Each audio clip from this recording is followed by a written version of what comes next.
শক্তির স্বপ্নে তুমি যারই মৃত্যু উল্লেখ করে উল্লাস করো না কেন, মনে রেখো মানুষই মরেছে।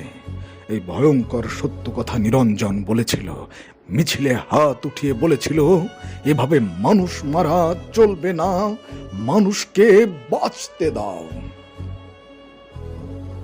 নিরঞ্জন আমার বন্ধু, নিরঞ্জন বাজেনি।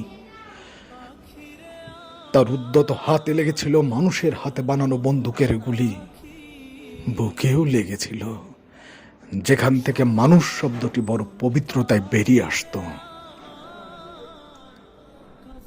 সে লাশ আমার বন্ধু নিরঞ্জনের লাশ।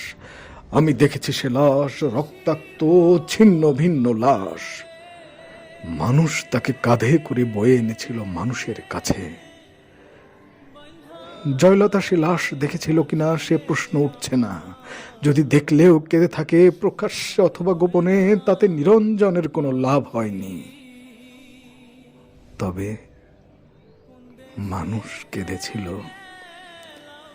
আমি জানি তাতে নিরঞ্জনের লাভ ছিল। নিরঞ্জন প্রমাণ করতে পেরেছিল গতকাল মিছিলে আইন অমান্যের অভিযোগে যে দুষ্কৃতী মারা গিয়েছে তার নাম নিরঞ্জন। সে আসলে মানুষ।